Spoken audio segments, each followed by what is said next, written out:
A shadow over Europe. The early life of Adolf Hitler. Adolf Hitler, born in Austria in 1889, cast a long shadow over the 20th century. His name remains synonymous with tyranny, genocide, and the horrors of the Holocaust.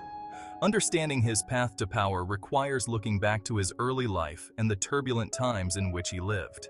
Born in a small Austrian town, Hitler's early years were marked by family conflicts and limited prospects. Hitler's ambitions lay in art, but he was twice rejected by the Vienna Academy of Fine Arts. This fueled resentment and a sense of disillusionment. He drifted through Vienna, exposed to extreme nationalist and anti-Semitic ideologies. These experiences would profoundly shape his worldview and set the stage for his political ascent.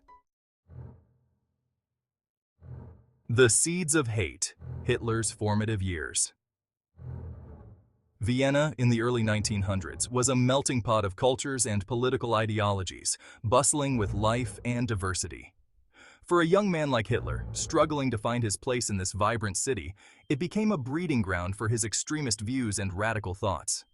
He developed a deep-seated hatred for Jews, irrationally blaming them for Germany's economic woes and social ills, which he believed were caused by their influence. This prejudice, fueled by the existing anti-Semitism that was already prevalent in Europe, became a core tenet of his twisted ideology. Beyond his anti-Semitism, Hitler embraced fervent German nationalism, believing passionately in the superiority of the German race and culture. He yearned for a powerful, unified Germany, free from the constraints and humiliations imposed by the Treaty of Versailles after World War I. These ideas resonated deeply with many Germans who felt humiliated and disenfranchised by the war's outcome and the subsequent economic hardship that followed. Hitler's potent mixture of nationalism, scapegoating, and promises of a return to greatness found fertile ground in a society desperate for change and looking for a savior. Rise of the Nazi Party. From beer halls to the Reichstag. Following his service in World War I, Hitler returned to a defeated and economically struggling Germany. He soon joined the small, fringe German Workers' Party, which was one of many radical groups at the time. He quickly rose through its ranks, captivating audiences with his fiery rhetoric, impassioned speeches, and promises of national revival and greatness. The party, later renamed the National Socialist German Workers' Party, or Nazi Party, provided an outlet for Hitler's growing ambitions and his vision for Germany's future. The Nazis exploited the severe economic turmoil, widespread unemployment, and political instability of the Weimar Republic to gain support among the disillusioned populace. The Beer Hall Putsch of 1923, a failed attempt to seize power in Munich, brought Hitler notoriety and a brief stint in prison. During his imprisonment, he wrote Mein Kampf, outlining his twisted ideology and future plans for Germany. Though a failure at the time, the putsch helped solidify Hitler's image as a strong leader willing to challenge the established order. This event marked a turning point, setting the stage for his eventual rise to power. Chancellor to dictator. Consolidating power in Germany. The Great Depression provided a crucial opportunity for the Nazis' rise. As unemployment soared and social unrest grew, the Nazis exploited people's fears and anxieties, promising economic recovery and national unity. Their message resonated with a growing segment of the population disillusioned with the Weimar government. In 1933, amidst political chaos and mounting pressure from the Nazis, Hitler was appointed Chancellor of Germany. He quickly moved to consolidate his power, using the Reichstag fire, a suspected arson attack on the Parliament building, as a pretext to suspend civil liberties and persecute political opponents. Within a year, Hitler had established a totalitarian dictatorship, crushing all opposition and transforming Germany into a one-party state. Section 5. The Shadow of War, Expansion and Appeasement. Driven by his belief in German expansionism and the need for living space for the German people, Hitler embarked on a course of aggressive foreign policy. He remilitarized the Rhineland, annexed Austria, and dismembered Czechoslovakia, violating the Treaty of Versailles and raising alarms across Europe. Despite the growing threat, many Western leaders, hoping to avoid another devastating war, adopted a policy of appeasement. They made concessions to Hitler, believing that satisfying his demands would prevent further aggression. However, appeasement only emboldened Hitler, feeding his belief that he could achieve his goals through force without facing serious consequences. This miscalculation had catastrophic consequences, paving the way for World War II. Section 6. Into the Abyss. The Holocaust. Central to Hitler's ideology was a virulent and deeply ingrained anti-Semitism. He saw Jews as a parasitic race, a threat to the purity of the German people and the strength of the nation. This twisted worldview fueled the Holocaust, the systematic genocide of 6 million Jews and millions of others deemed undesirable by the Nazi regime.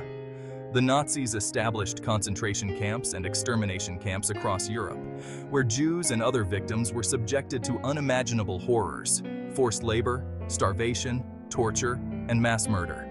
The Holocaust stands as a chilling testament to the dangers of unchecked hatred and the devastating consequences of totalitarian regimes. Section 7.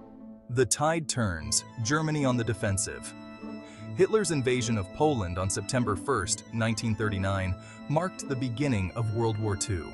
Initially successful, Germany's military fortunes began to turn after their failed invasion of the Soviet Union in 1941 and their declaration of war against the United States.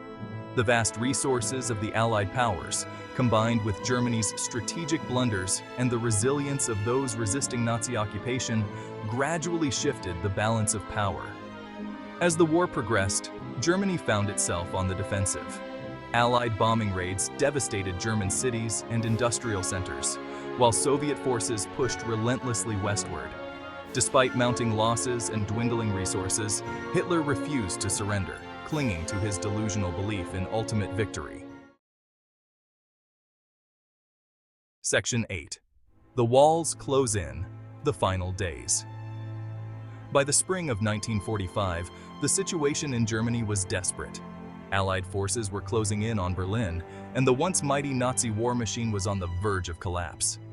Hitler, isolated in his underground bunker in Berlin, refused to accept defeat, issuing feudal orders and lashing out at his remaining followers. As Soviet troops surrounded the bunker, Hitler made the decision to take his own life. On April 30, 1945, he committed suicide, along with his newly wedded wife, Eva Braun. Their bodies were hastily cremated, and the Third Reich, which Hitler had envisioned lasting 1,000 years, lay in ruins. Section 9. Legacy of Evil. Hitler's impact on the world. Adolf Hitler's legacy is indelibly stained by the horrors of World War II and the Holocaust, events that have left an indelible mark on human history. His actions plunged the world into a conflict that resulted in an estimated 45 to 85 million deaths, a staggering loss of life that reshaped nations and societies, leaving behind a trail of physical and emotional devastation that continues to resonate today, affecting generations and shaping global policies. The Holocaust, in particular, stands as a stark reminder of the dangers of unchecked hatred and the fragility of human civilization, highlighting the need for constant vigilance. Hitler's rise to power and the atrocities committed during his reign serve as a cautionary tale about the dangers of political extremism, unchecked nationalism, and the perils of authoritarian rule, and the manipulation of fear and propaganda, which can lead to unimaginable suffering and destruction. His legacy underscores the importance of vigilance, education, and the need to remember history's darkest chapters, and the unwavering defense of human rights and democratic values to prevent such horrors from ever happening again, ensuring a more just and peaceful world for future generations. Section 10. Never forget. Lessons from the Nazi era. The horrors of the Nazi era must never be forgotten. It is our collective responsibility to remember the victims, learn from the past, and actively combat all forms of intolerance and discrimination. Education plays a vital role in this endeavor, ensuring that future generations understand the dangers of prejudice, the importance of critical thinking, and the fragility of peace and freedom. By remembering the past and confronting the uncomfortable truths of history, we can strive to create a more just and compassionate world, Only by actively combating hatred, promoting understanding, and safeguarding human rights can we hope to prevent such atrocities from ever happening again.